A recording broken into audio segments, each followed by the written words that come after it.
Fala turma, beleza? Esse vídeo aqui eu vou te ensinar como fazer um efeito de vidro aqui no Elementor de uma forma bem simples. Aqui eu vou usar CSS, né, código no Elementor, mas você vai ver como é prático, como vai ser simples. Vou deixar também os códigos aqui no final. E só para relembrar, esse vídeo aqui faz parte de um conjunto de 3 vídeos, onde eu mostrei como fazer o efeito de vidro aqui no Photoshop, como você está vendo. Eu fiz também o efeito de vidro aqui no Figma, de uma forma bem simples, exatamente igual ao Photoshop, para ficar igual aqui o Photoshop. E outro detalhe, o efeito de vidro, né, o efeito blur aqui no Photoshop, eu ainda liberei lá no vídeo uma action que faz isso aqui automaticamente, que cria o efeito blur, né? Um quadrado, um retângulo, depois você pode dar uma forma diferente aqui, mas de uma forma bem prática aqui para ficar automatizado. Você clicou aqui na action, automaticamente ele já cria o efeito de blur, beleza? E eu vou deixar também os outros dois links, né, para o Photoshop e lá para o Figma aqui abaixo na descrição do vídeo. Mas nesse vídeo aqui eu vou te ensinar como fazer isso aqui no Elementor, beleza? Então já bora aqui direto para a tela do Elementor e só para repetir o mesmo exemplo, né, para ficar didático, eu estou usando o mesmo plano de fundo, né, a mesma imagem. Você percebeu aqui nos outros dois, estou usando a mesma coisa. E antes da gente seguir, já peço aqui para você se inscrever no canal se ainda não é inscrito. Deixar o curtir aqui. No final do vídeo, se você não gostar, você vai lá e retira, deixa um dislike, né? Você quem sabe aí. Mas e deixa um comentário no final também dizendo o que achou desse vídeo, se ficou com alguma dúvida, porque vai ser um prazer ler aí seus comentários, a sua dúvida também, e quem sabe eu não posso gravar um vídeo com a dúvida que você deixa aqui abaixo, beleza? Então já vamos dar sequência aqui para você entender como funciona aqui no Elementor. Você vê que não tem nenhum mistério, é bem simples. Para replicar aquele mesmo retângulo que eu estou fazendo nas outras duas ferramentas, aqui eu vou inserir um container. Só que assim, pode ser o container, você pode inserir qualquer outro widget, você vai ter que pegar aquela classe específica do plano de fundo. Então, dizendo até isso aqui, eu me lembro que a gente pode fazer um outro exemplo, não só com um outro container, né? Que com container é simples, a gente só coloca um selector, mas com, por exemplo, uma caixa de imagem, uma caixa de ícone, precisa ser uma outra classe para selecionar o fundo, né? O background ali daquele widget. Então, vou usar também como exemplo uma caixa de imagem, tá? Mas fica tranquilo que eu vou mostrar também como você faz para conferir Vou trazer um pouquinho mais para cá, para conferir a classe. Eu vou dar um zoom aqui, 125 acho que fica legal. Só para a gente ter o texto aqui maior e ficar melhor de ver a tela. Eu vou inserir aqui um container, como eu tinha dito, tá? Ele já fica por padrão grandão assim, mas eu vou deixar as configurações, vou deixar com 200, fica pequeno. 500, aí ficou muito. 300 por 300. Já pra gente... Não ficou legal. Vou deixar aqui 460 por 460. Beleza, você pode deixar qualquer tamanho. Estou só colocando o tamanho padrão aqui para ficar bem visível, tá? Eu vou puxar um pouquinho mais para cá só para a gente poder... eu já vou vir direto aqui, ó, nos códigos desse container, né? Cliquei nele aqui e já vi direto aqui para o CSS personalizado. E aqui tem um detalhe. Se você fez lá no Figma, né? Tranquilamente você consegue exportar os códigos aqui pro Elementor, né? Você consegue exportar aqui certinho. Mas eu vou fazer aqui no código mesmo, passo a passo, cada código que é usado, para ficar até mais didático para você também e para você entender melhor como é que funciona e ficar mais seguro para os próximos, tá? Mais seguro, mais segura. Ó, eu vou inserir aqui acho que eu vou dar mais um zoom aqui. Não, aí fica grandão, foi exagerado. Vou digitar aqui o seletor Selector normal, né? Selector. Vou abrir e fechar aqui chaves. Ok. E agora, eu gosto de fazer o seguinte, a propriedade CSS que a gente aplica o blur, né, é o backdrop filter. Só que o valor a gente tem que repetir também com outra propriedade CSS com um prefixo. Por quê? Porque tem navegadores que vão funcionar somente com um prefixo. Então é interessante que você siga dessa forma também. Vou só fechar aqui. Assim eu acho que eu vou conseguir dar um zoom. Não, então bora assim mesmo. Agora vamos repetir mais ou menos aquele mesmo procedimento lá do Figma, né? Primeiro vamos colocar um background, né? Um plano de fundo. E o background que a gente vai escolher aqui vai ser o branco, né? Só que você recorda que o branco lá a gente deixou com 1%, né? Com 1% de opacidade. Então aqui eu vou fazer exatamente a mesma coisa, só que eu não vou colocar um FFF. Eu vou colocar aqui o RGBA, porque o RGBA fica melhor para a gente controlar a opacidade. Então, se você não sabe qual cor, né, qual vai ser a cor do branco, é só você conferir aqui. Ó. Por exemplo, eu vou só colocar um retângulo, clicar nele aqui, deixar ele 100% branco aqui, tô no Figma, só para a gente conferir, tá? Selecionei ele, clico aqui para alterar a cor e venho aqui ó, em hexadecimal e coloco RGB. Aí ó, eu consigo ver aqui que o RGB é 255, 255, 255. Não olha aqui para a opacidade, porque para colocar a opacidade no RGB, você tem que colocar o A, né? RGBA, o A é de alfa. Então aqui está 100%. Então a gente já sabe que é 255, 255, 255. Então vou voltar aqui, RGBA, né? Para a gente manipular a opacidade, 255, opa, 255,255. Que você percebe que já ficou branco. Mais um vírgula. E aqui eu vou alterar justamente a opacidade. Eu vou colocar ponto 1. Se eu coloco ponto 1, lembrando, lá a gente colocou 1%. Ponto 1 aqui é 10%, né? Porque o 1 equivale ao 100%. Então a gente tem que colocar ponto 0,1. Ok, agora eu vou colocar a propriedade do blur, né? Só que antes de usar a propriedade do blur, eu gosto de usar uma variável. Por quê? É uma coisa que eu criei o costume de fazer e tem me ajudado muito na otimização, na produtividade. Porque qualquer propriedade CSS que você precise alterar o valor mais de uma vez, perdão, que você repita aquele valor mais de uma vez, por exemplo, se eu estou colocando aqui o backdrop filter e depois eu coloco o blur 10 pixels, e eu tenho que depois duplicar aquela linha de código e colocar o prefixo, né? WebKit traço drop me fugiu na cabeça, mas usar aquela mesma propriedade com o prefixo, você novamente vai repetir aquele mesmo valor. Imagina você tem,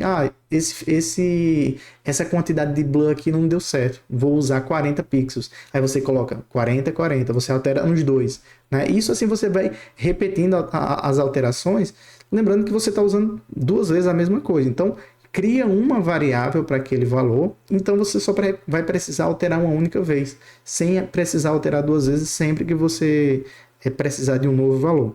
Então, o que você vai fazer aqui? Eu vou colocar traço, traço, né? O hífen duas vezes, e colocar qualquer nome. No caso, eu sempre uso aqui o blur, ou algum nome semelhante, ou desfoque, alguma coisa assim, vidro, blur. E agora aqui eu vou colocar o valor que seria aplicado no backdrop filter, né? Que no caso eu uso um blur e entre parênteses eu vou usar aquele mesmo lá que eu usei no Figma de 80 pixels. Vai aparecer aqui uma informaçãozinha de erro, mas não tem problema, é só porque o elemento ele não reconhece, mas funciona perfeitamente. Só nessa parte aqui da edição. E agora sim, eu venho aqui, insiro um backdrop filter e o valor eu coloco var de variável, abro e fecho parêntese e dentro eu coloco traço, traço e ajustamento, ele já puxa aqui a variável que a gente criou. E eu vou dar um ponto e vírgula no final. Agora eu preciso duplicar isso aqui e colocar o WebKit, né? Você percebe que já ficou forte. aqui no, dentro do elemento, a gente diminui mais. Eu vou selecionar todo aqui, ó. Vou selecionar todo, ao invés de dar um copiar, vir aqui para baixo, dar um Ctrl V e depois inserir o WebKit na frente, eu gosto de fazer assim, ó, fica muito mais prático. Você seleciona ele e aqui eu vou pressionar Shift, Alt e só direcionar para baixo ou para cima. No caso, para baixo, que eu quero duplicar para baixo. E ele já duplica automaticamente aqui a nossa linha de código. Aí eu vou, e aqui no início agora eu vou colocar tracinho WebKit, colocar esse prefixo, porque dessa forma ele vai funcionar em todos os navegadores, tá? E beleza. Ó, lembrando que como os dois repetem aqui a mesma variável de valor, então se eu alterar aqui, ó, ele altera nos dois. Tá vendo? Agora é interessante, lá no Photoshop, a intensidade em pixels que a gente colocou do blur, ele funcionou de uma forma, no Figma já funcionou de outra, e aqui com 20 pixels já tá mais do que suficiente. Né? Eu coloquei 80, ficou muito intenso. Vou colocar 20 mesmo, já tá ok. E para a gente repetir aquele mesmo procedimento do outro, eu vou colocar um border radius, né, de 16 pixels. De 16 pixels. Só ver se ele já está aparecendo corretinho aqui. Está aparecendo. E a cor da borda colocou na cor branca também, né? Border, 2 pontos. 1 pixel, né? Que vai ser de 1 pixel, sólido. E a cor eu vou deixar no branco, só que o branco com 50% de opacidade, né? RGBA 255 para vírgula 255,255.5. E aqui a gente vê o resultado, ó, como está ficando. E para finalizar, eu vou só colocar a sombra. Vai ser a sombra Box Shadow, tá? E lembrando, né, se você tivesse feito no Figma, você pode tranquilamente pegar as informações lá do Figma. Deixa eu até mostrar, eu acho que eu acabei não mostrando no início do vídeo, mas é bem simples, ó. Você poderia selecionar aqui, vir aqui na opção de Dev Mode, né, e aqui abaixo você tem essas propriedades, tá vendo? Ele já dá até o Backdrop Filter também. Isso aqui é maravilhoso no Figma. Tá? E deixa eu só conferir aqui. Pronto, o Box Shadow eu usei o que? O menos 40 no X, 40 no Y, 120 de Blur e 0 aqui. Então a gente pode usar essas mesmas informações. E 1,35 na opacidade. Então a gente pode vir aqui, ó. Foi o menos 40. Opa, menos 40 pixels. No caso, o eixo X. Y, 40. No caso, direcionando para baixo, ele já aparece aqui, tá? 120 em blur, para ele dar essa esfumaçada, né? O 0, eu acho que o 0 eu não estou recordando agora, mas eu acredito que seja a dureza ali da sombra. E agora a cor, um RGBA também. E lá, se não me engano, eu coloquei na escala do preto mesmo, então vai ser 0,0,0 e 0,35, ficou com 35%. 35 não apareceu tão forte, eu vou colocar 50. Ainda está um pouquinho claro. Vou colocar 80. Ó, 80 já aparece mais forte. 80 já ficou mais interessante aqui. Também pode ser pelo posicionamento, né? Que está aqui mais no eixo da imagem. Mas, ó, ficou bem legal aí. Ficou certinho aqui o nosso efeito de blur. E é só colocar alguma informação dentro que vai conseguir um contraste interessante, dependendo do plano de fundo que você use. Beleza? E lembrando que eu vou deixar aqui abaixo esse código, né? Essa linha de código aqui, eu vou até deixar comentado aqui. Outro detalhe, eu vou deixar comentado aqui, que é efeito de vidro. Como eu falei no início, eu vou fazer um exemplo também com com uma caixa de imagem. Uma caixa de imagem. Vai ser muito bom esse exemplo, porque é uma coisa mais usual, né? A gente precisa usar um plano de fundo ali, alguma coisa do tipo. Então, deixa eu só abrir novamente aqui as layers, né? Vou só salvar aqui. E aqui esse container, eu vou deixar ele oculto e a gente insere. Cadê? Aí a gente insere. Eu vou colocar. Eu já criei essa classe do ocultar, então por isso que eu sempre insiro aqui na classe CSS ocultar e automaticamente já faz isso. Se tiver interesse em saber como faz isso, deixa aqui no comentário que eu posso gravar um vídeo mostrando só isso. Você vai ver como é simples e ajuda muito, né? Eu vou inserir aqui uma caixa de imagem. Caixa de imagem, ou pode ser caixa de ícone, tanto faz. Eu preciso colocar uma outra coisa que sempre que fica sem nada, assim, ou quando eu oculto alguma coisa, ele tem uma dificuldadezinha de inserir um novo elemento. Então, eu vou agora inserir a caixa de imagem. Quero deixar aqui do lado, não dentro do container. Pronto.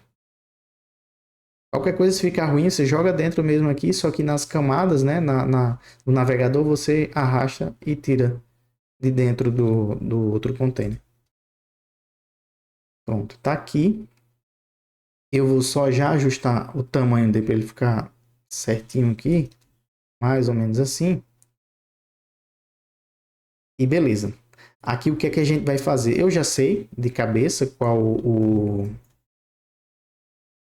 que é a classe, mas vou só dar um publicar aqui para a gente poder, para eu mostrar a você como conferir a classe, tá? Eu vou dar um visualizar aqui. E o que é que eu vou fazer? Eu vou clicar, posso clicar aqui em cima do widget mesmo, ou já direto na tecla F12, né? Vou clicar aqui na tecla F12, vou vir aqui, ó, nesse seletorzinho aqui, e posso ir transitando aqui, ó, em cima dos elementos, né? Dos itens da caixa de imagem. E quando eu venho aqui, nessa região do fundo, né? Que ele abrange mais o todo do elemento, você percebe que ele aparece ali acima, ó. Ponto Elementor, traço image, traço box, traço wrapper. É justamente essa caixa, né, que envolve o nosso elemento. Eu vou usar justamente essa classe. Cliquei nela aqui, se você não decorar o nome, clica nela que você vai vir direto em cima dela. Então clico duas vezes aqui, que ele seleciona, dou um copiar, aperto F12 novamente e volto lá para nosso modo de edição. Então clico aqui no elemento, venho aqui na parte do CSS personalizado, vou abrir um pouquinho mais para ficar mais espaço aqui. E aqui eu vou digitar o selector, ponto, e vou dar um Ctrl V, né, para a nossa classe CSS. Vou abrir e fechar aqui as chaves e vou repetir aquele mesmo processo. Primeiro o background, né? O background eu coloco um RGBA 255,255,255, opa, ponto 01. Vou criar uma variável, traço, blur, dois pontos, e agora sim o valor do blur, né? Que vai ser o blur com 20 pixels, que a gente viu que ficou melhor aqui para o elemento. E agora um backdrop filter, var, trazendo a variável blur. Seleciono ele, pressiono Shift, Alt ou Option, né? Para baixo, que ele já duplica, tracinho WebKit no início. Você já viu que já alterou ali, tá vendo? Eu vou até aumentar, deixa eu aumentar a intensidade aqui para 30, só para ficar mais contrastado e a gente conseguir mais leitura. Vou colocar também um border radius 16 pixels. Deixa eu só conferir se ele inseriu. Inseriu a borda. Vou colocar um border 1 pixel sólido RGBA de 255, que é o branco, né? Ponto 1. Ponto 5, né? Eu acho que tinha esse ponto 5 no outro. Ponto e vírgula, ok. E antes de colocar a sombra, eu vou colocar um padding também, né? Que o padding é o quê? O afastamento interno. Porque tá muito espremida ali nas laterais. Eu vou colocar um 32 pixels só para dar uma margem mesmo, só para a gente ter como exemplo. Um padding de 32. Lembrando, eu tô dando, quando eu digito só o 32 aqui, ele entende que eu estou colocando um pad de 32 pixels em todas as laterais, né? Em cima, do lado direito, abaixo e do lado esquerdo. Se eu quisesse uma medida diferente, então eu teria que vir aqui, ó, digamos, 32 eu quero assim, digamos, 40 acima, na lateral direita, né, que é o segundo valor, eu quero 16. Abaixo eu quero 40 também, ou 50. Estou colocando diferente para você ver que dá para fazer assim também. E 16 do outro lado. Dá para opa, 16, né? 16 não, 40. Isso, 16. Só para você ver que dá para inserir de uma forma diferente nos dois. Então, e se eu quiser, digamos, uma medida em cima e embaixo, uma medida X em cima e embaixo e uma medida Y nas laterais? Dá para fazer também. Nesse caso, você só precisaria de duas informações. 40 ele vai entender eixo X e Y, perdão, eixo no eixo vertical, né, em cima e embaixo, a primeira informação, primeiro valor, e o segundo valor seria os valores das laterais. Então aqui eu poderia colocar, ó, 80, só para você entender como é que funciona. E se for só um valor, ele adota o mesmo para todas as laterais. No caso eu deixei o 32 aqui só para a gente ter como referência.